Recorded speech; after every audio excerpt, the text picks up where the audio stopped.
Bledsoe was arrested. Patrick Montgomery was in court. Jonathan Manapa will stay in federal custody. No, I don't take responsibility at all.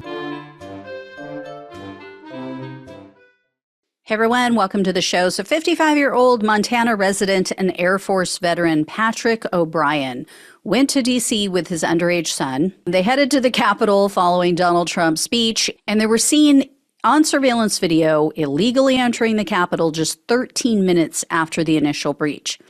O'Brien and his son followed the mob through the building while there were people around chanting Nancy Pelosi, by the way. They were chanting her name, Nancy, in a very menacing tone. And O'Brien's son took a photo of him standing in a doorway to Pelosi's office. Then they headed over to the Senate, and they were just outside of the Senate entrance when O'Brien's son was seen on surveillance video stealing a mouse pad off of a desk. So O'Brien saw him do it. He said nothing, didn't tell him to put it back. You know, these are the people that talk about BLM and, you know, all the people who thieve and steal things. So anyway, from there, they went to the rotunda.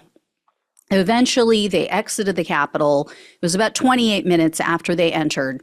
So O'Brien was arrested on January 5th of 2023, and he was charged with entering a restricted building or grounds, 2 counts of disorderly conduct, and parading or demonstrating in a Capitol. In September of 2023, O'Brien pleaded guilty to the parading charge, so he was looking at up to 6 months in prison, 5 years of probation, and $5,000 in fines.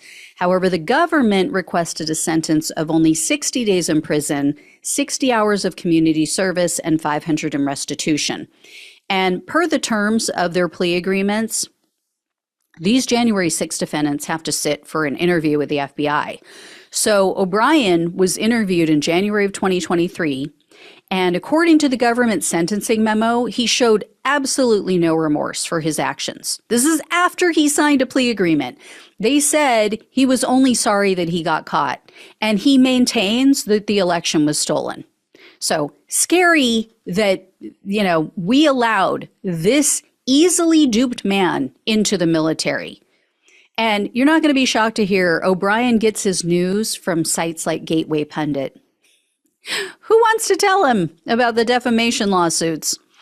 Anyway, and how do these people continue to justify Trump's election fraud fairy tale when Fox had to fork over nearly $1 billion for defaming Dominion? Do they not think that Fox, if they had evidence, they would have shown it? And anyway, in his interview, O'Brien admitted that, yeah, I saw police deploying flashbang grenades, tear gas, rubber bullets, but he said he had no idea that they weren't allowed in the Capitol on January 6th. He said, I would have left if someone just would have asked me to.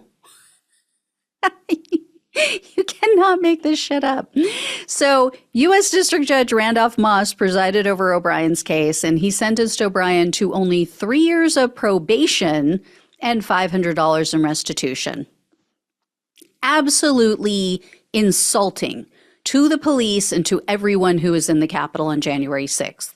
This man has zero remorse, and he's given a complete pass. It is shameful. It really is.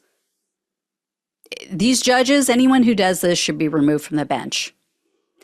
So, yeah, again, all the people out there squawking about BLM, really? Because they were hit with federal charges, even though what they did in some cases were state crimes.